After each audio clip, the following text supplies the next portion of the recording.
Hey there. So like, here's the next area we're supposed to go to is Majestic Rest.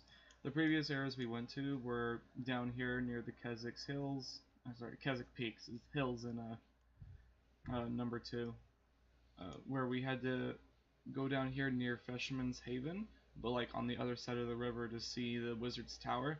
And before the Wizard's Tower, it was the final resting place of Athea, which was Rorik's wife-to-be. Now over here, the reason why the devs want us to see this area is because of these guys. Rotscale, more importantly. He is uh, he's a farmable dragon for his really cool looking bow. It doesn't really do anything special, but it looks really badass. And then he's surrounded by other dragons. It's a pain. You gotta clear them out one by one. In hard mode, this is a bitch. Fortunately, we're just doing normal mode, and we have 2 monks with Wrath of God. See? Oh, they're dying though. They're dying hard.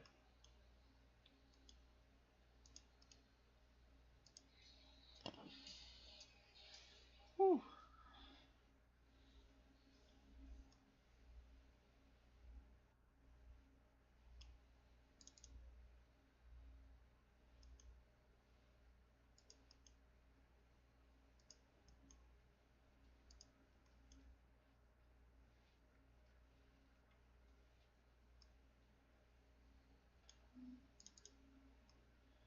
I had mentioned that I would show you guys what the flesh golem does look like in Guild Wars 1, and it looks way cooler than it does in Guild Wars 2.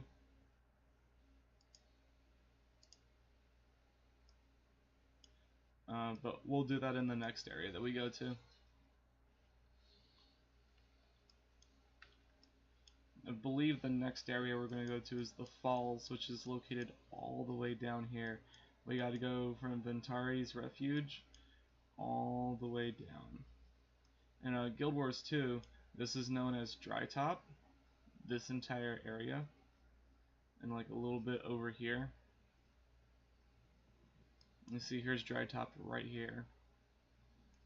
It's pretty cool. And then up here, it would be the Silver Wastes, or right about here-ish. I don't know. Everything's a little wonky because of how the maps played out.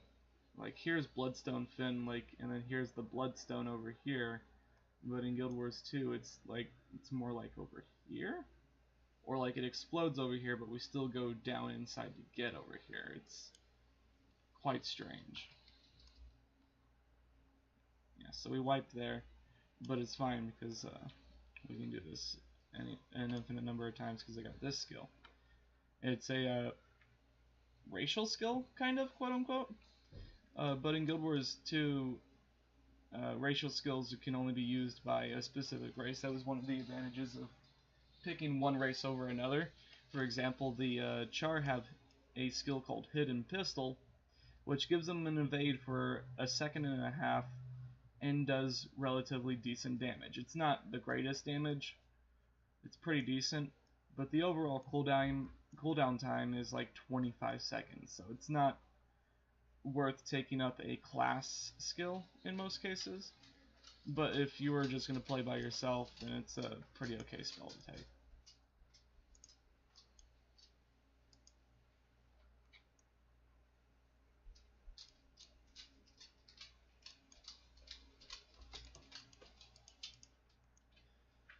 Go ahead and take care of that Necromancer and move on to the other Rotten Dragon.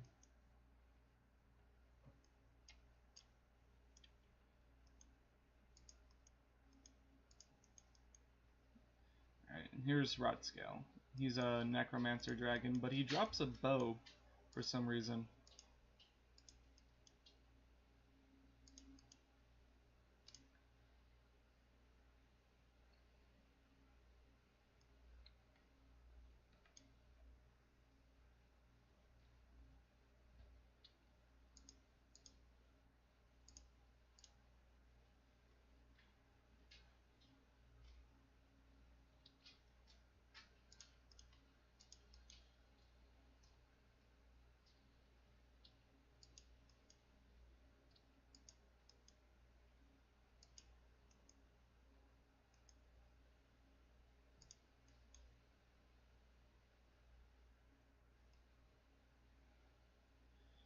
Huh.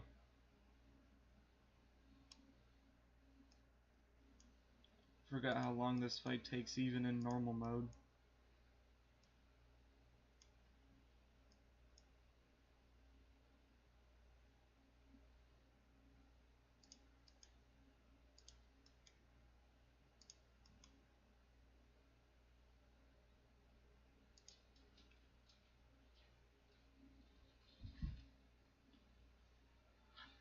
Whew.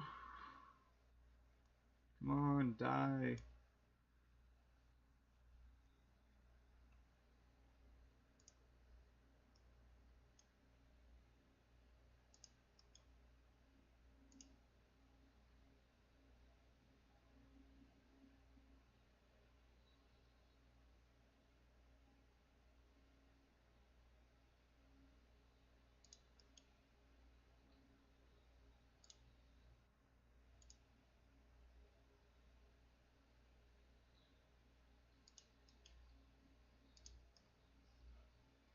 No, he called in the backup.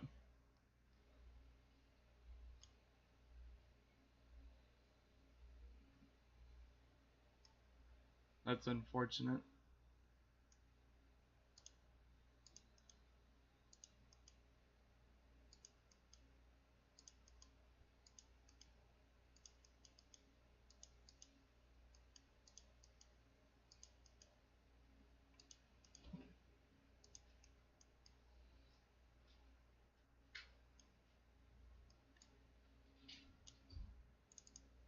Bones. Oh my lord, why is it taking 10 minutes to kill you?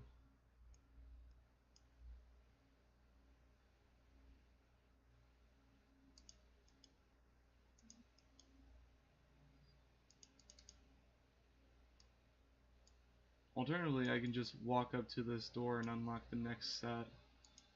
I didn't have to fight him for that long.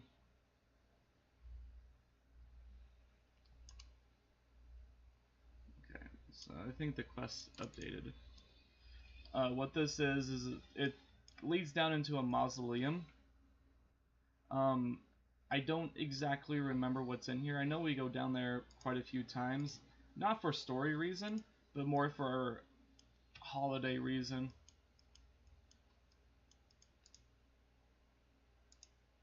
Oh, now we gotta go up to Anvil Rock? What?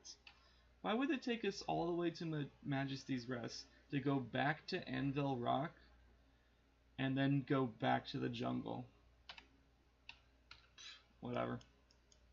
Anyways, next area is Anvil Rock, and we'll go from Icetooth Cave.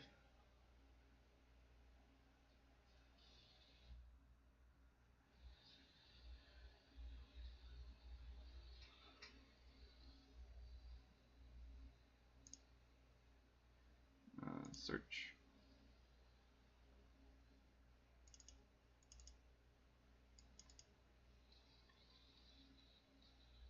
It looks like Margaret the Sly.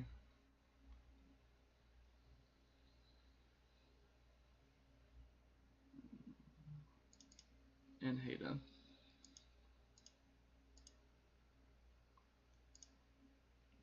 Now we'll show you how this skill looks like.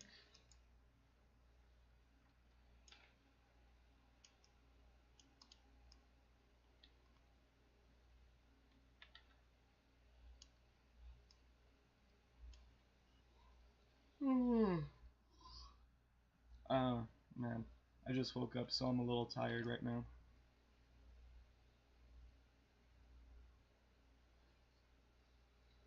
Okay. So let's kill some of these guys. Easy, they're level 10.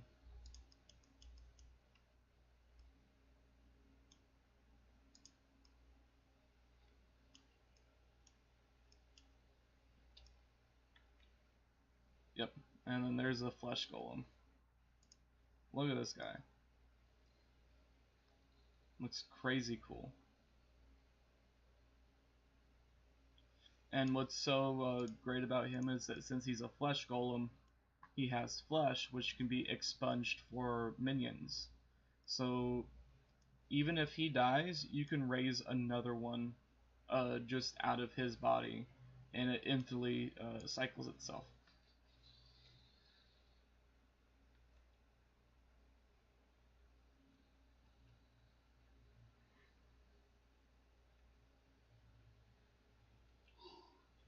See, in Guild Wars 1, minions didn't stay around forever. They had a death limit, which means they have a certain time limit, but if you heal them, their time limit doesn't extend, per se, because, like, they end up rapidly dying faster and faster the longer that they are alive. And they can die one of two ways, by either in combat or by being killed through the rapid disintegration of their health.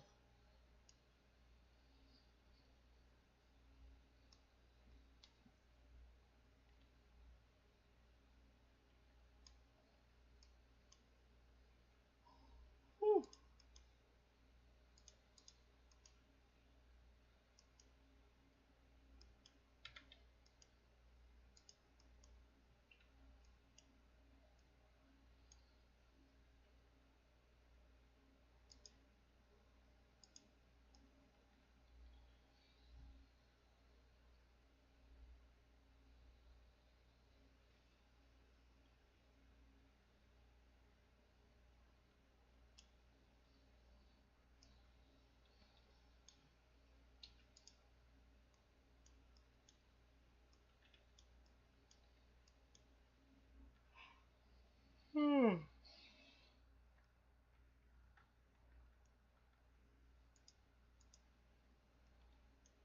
Uh, One of the problems with the flesh golem, though, is that you can only have one out at a time per necromancer. It even says so on the skill. No, wait. You can have multiple? I guess you can have multiple.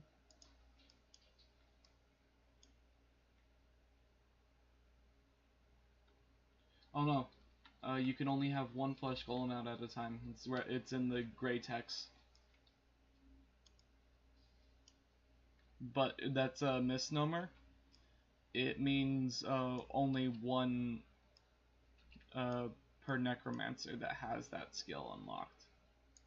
So you can theoretically have an army of necromancers, of 8 necromancers, and then have 8 flesh golems out.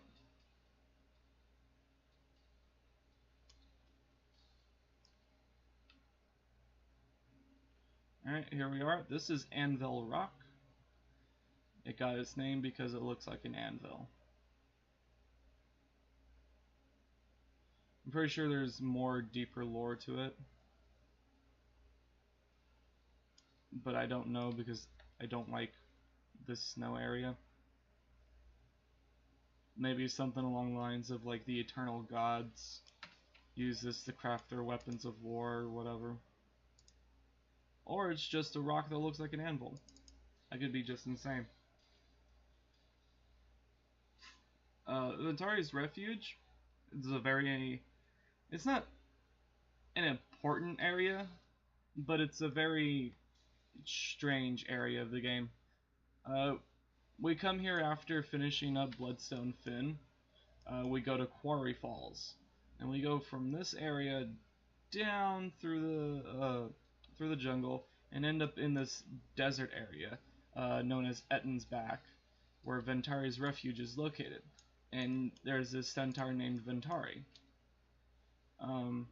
There was a time once when humans and centaurs lived in peace, but it was a long, long ago. I'm afraid I will never see such a time again. Teteria. What brings you to my dwell, friend? Okay, so this guy is important himself, but the area is not important. What Ventari does is he creates Ventari's tablet, which is essentially like the 10 Commandments comparatively. But it's used for followers of Ventari and the Sylvari later on. Ventari becomes an important character so much later on that he dies being an important character. He comes down to Arbor Bay and plants a seed which has the Pale Tree in it. And 200 years later, the Pale Tree grows up, starts producing spawn, and they are taught about the Tablet of Ventari, which holds like the ideals of what being a good person is. It's really cool. You can summon him as a revenant and use his tablet for healing and protective purposes. It's actually a really cool mechanic that ties into the lore very well. It's just sometimes you don't need a tablet and you don't need skills to be placed around a tablet. Kind of blows a little bit. It really sucks when you're walking around in the open world. Like, the Ventari stance is not a good one to be in if you're just playing by yourself. But, alternatively, it's a really good skill in high-level dungeons, fractals, and I would presume raids. I've never had the chance of doing a raid, let alone doing a raid with a Revenant to know if they're even viable. I think they weren't until the most recent patch that came out a couple days ago that Revenants weren't really being played that much. Not because they didn't have damage per se, they have really good damage. It's just that their specializations weren't that good. I know they altered the Herald a lot, and then they altered the Renegade a slight bit. They did some tweaks with how it interacts with click targeting, which are skills that cast instantly depending on where your mouse is located. There was an issue where people would click on, I believe, bow 4, and it would fire backwards or right on top of them or something like that, and it wasn't what they were trying to do.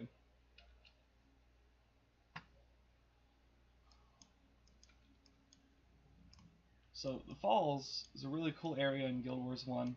Not so much Guild Wars 2, but you do get a mastery point and a hero point in this location. But we're going to see that in just a moment. We're not going to go into the falls at all. We're just going to go near it.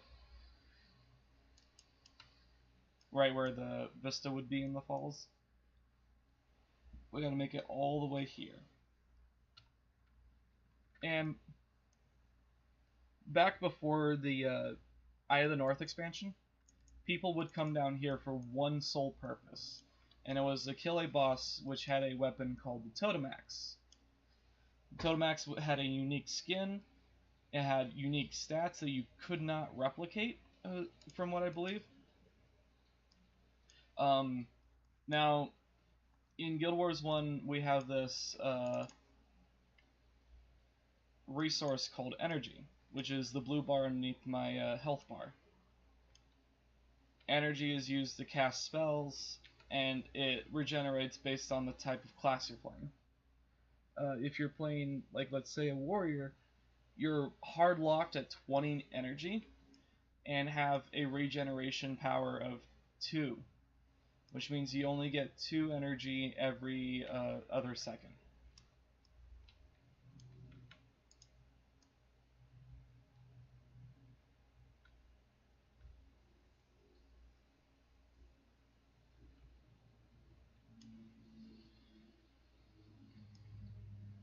Now, I don't even remember what I was talking about. I'm so tired. Something about energy. Warriors. I'll remember.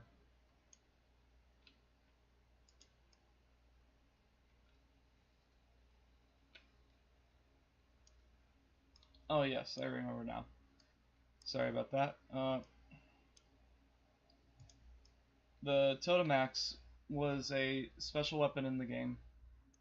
Generally, you would only use an axe if you were playing a warrior, or had a secondary class of warrior, but people tend to focus on their primary class and didn't use the secondary class skills that often.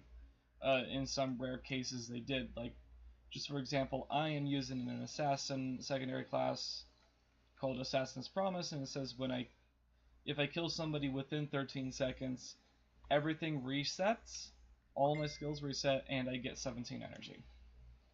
The Totem Axe was important because it gave 5 energy.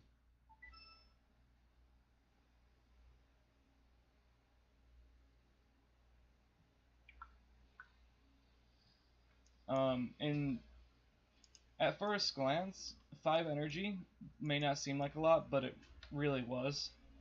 But why would you want more energy on your warrior? Most of their skills do not take energy, so I wouldn't understand that until a couple of months into the game. People discovered a thing called 55 Monk. And how this works is that you set your monk's health to 55. You get as low as you can, because there is a skill. I don't have a monk on me, but I think one of them has it. Ritualist, monk. This skill says protective spirit. Incoming damage is reduced to 10% of your ally's maximum health. That was an important skill among them, among the entire skill list. This and Healing Breeze, which Healing Breeze reads, give target ally +5 to like +8 health regeneration based on your level of healing magic.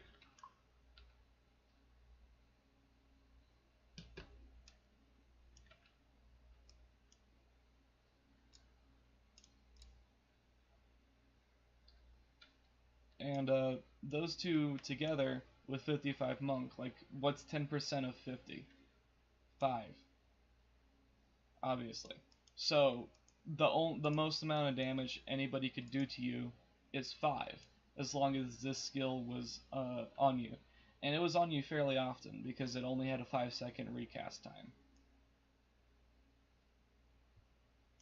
And people would take advantage of the low health, and then just farm areas for craftable items, consumable items, things like that. It was a really strange way of playing the game, but I completely understand it, and I had personally did it a few times, and it was fairly fun. What I did is I went to the Beetleton area, and generally when you're monking, doing the 55 monk, you want to do it by yourself, but I went to the Beetleton area right here and just farmed undead forever, and got decaying ore emblems, which are a consumable item during, not consumable, I should say like a tradable item during festivals where you can get bonus candies and stuff. Ooh, a longsword, nice.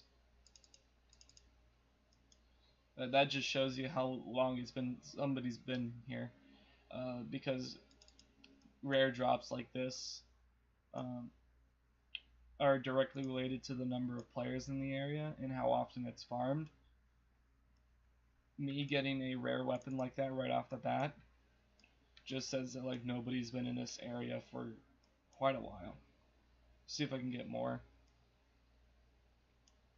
And see if I can even get that Totem Axe I was talking about dropped so I can show it to you. I do have one. It's on my monk right now.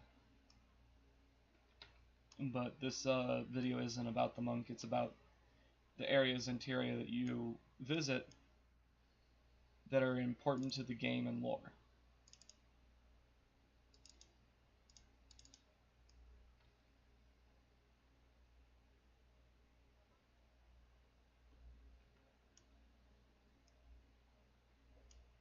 Now, in Guild Wars 2, we aren't able to visit the falls right away. The furthest we could go in Guild Wars 2 at the time was this far. Dry Top, Silver Waste were added later, but like it was essentially this far.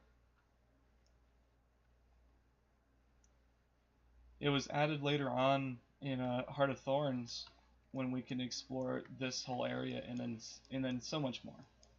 Like there's Verdant Brink and Auric Basin up there.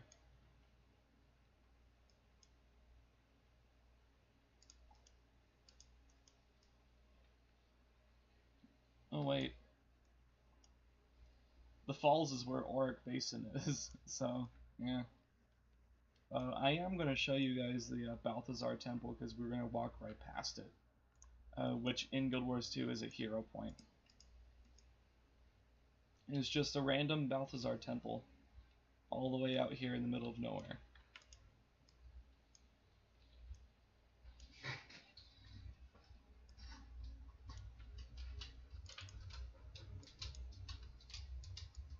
I believe it's right here, but we'll see.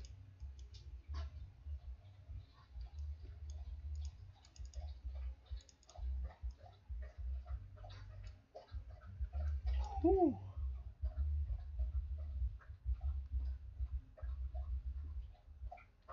Hoping that I can finish up Tyria for this video. The Arid Sea. I believe that's in this area. Prophet's Arid Sea. Yeah, and we'll probably have to go over here.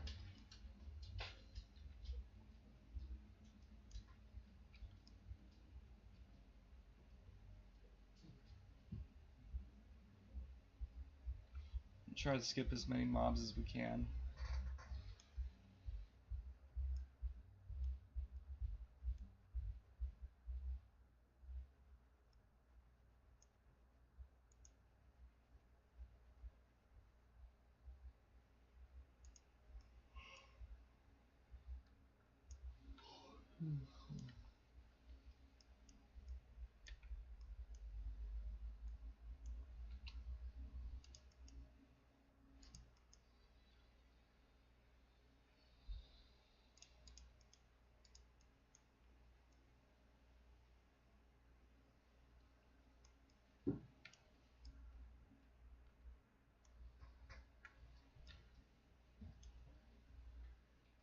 Now, in Guild Wars 2,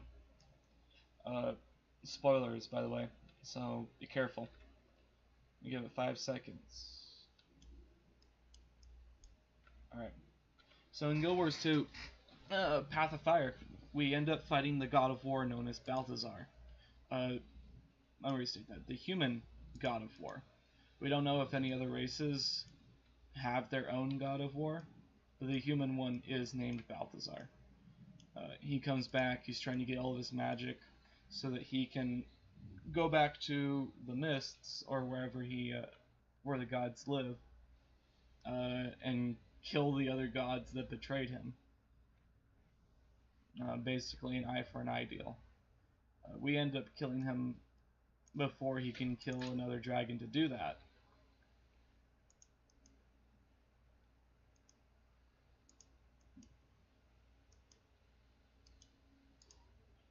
Mm-hmm.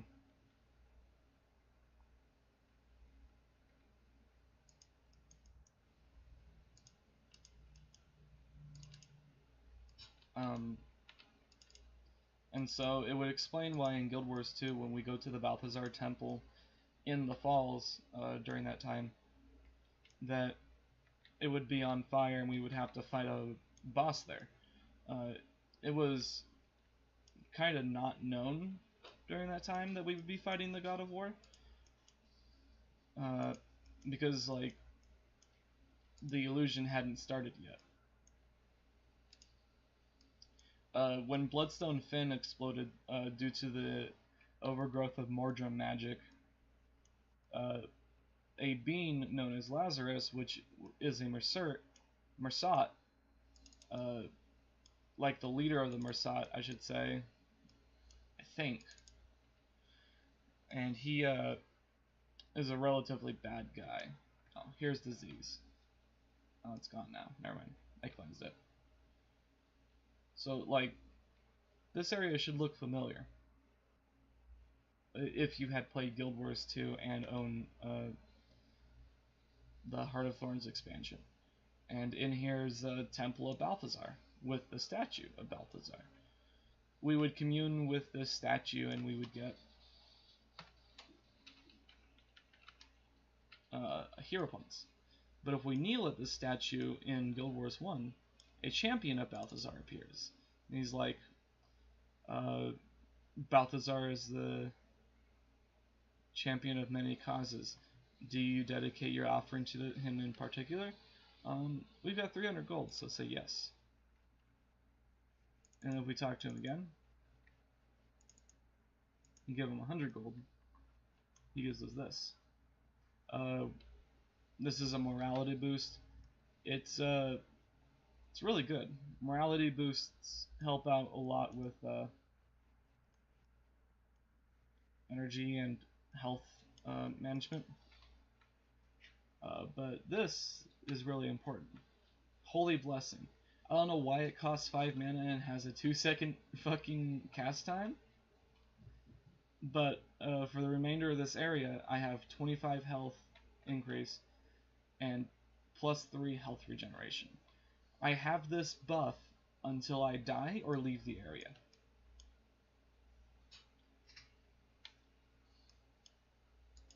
I don't normally kneel and interact with the champions of the gods that often in this game because I'm not an elite farmer, and these are the types of buffs that you would want on you at all times.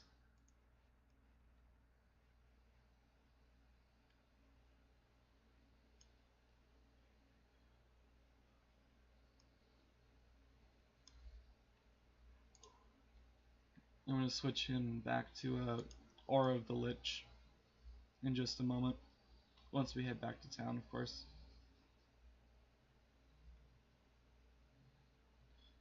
See, we're so close to the falls, but unfortunately Guild Wars 1 doesn't have any flying or walking up walls or jumping. So we gotta walk all the way around there ourselves.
Whew.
Oh, here's one of the coolest things in the game.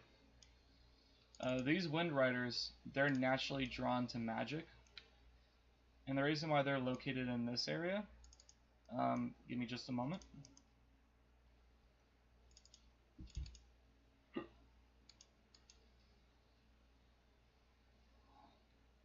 Like, Wind Riders consume magic. That's why they're mesmers in the game.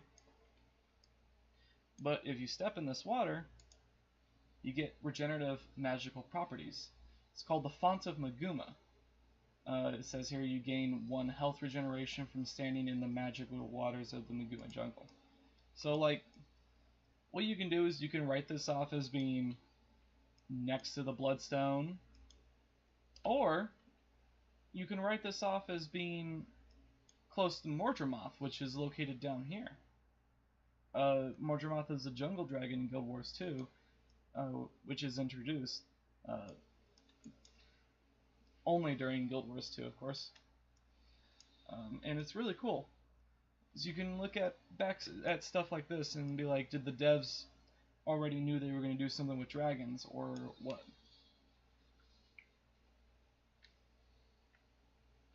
Anyways, let's move on to the falls.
And look, there's more Wind Riders over here, but there's no magical water, so what could they be drawn to?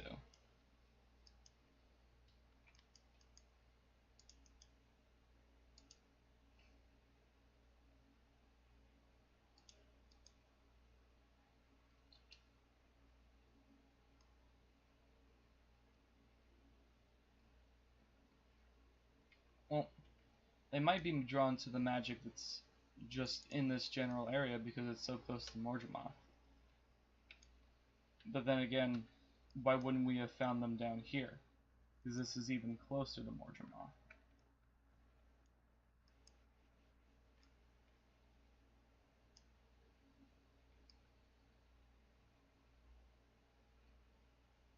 Well, what I think they're actually drawn to is that they know that there's a lot of magic over here by the falls, which is where Zim's lab is. Now, Zim is a obvious reference to Invader Zim, but on top of that, he also started the Inquest. And talk to this guy real fast. He's like, he sells an all-seeing eye with 51 armor. I believe my armor is 60. Yeah. So there are collectors you can get special armor from. But here are the falls. If we click this, it says water cascades over the walk into a pool.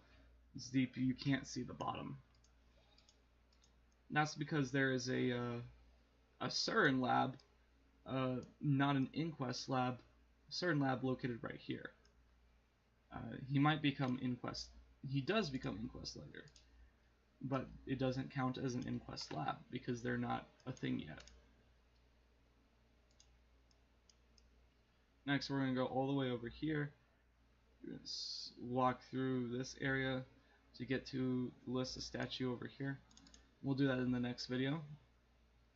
It's going to take me a little bit of time to edit this because I know there was a long period of time where I wasn't speaking, and that's just because I had nothing to say and I was tired. Oh. Let me switch his skill before we do that.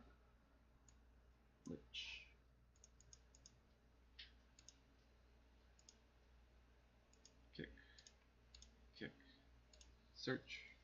We're going to take Jorah, Gwyn, and Morgu. Oh, we got one more? Raza. And Zandra, jeez. Didn't realize how many people were here. Titles.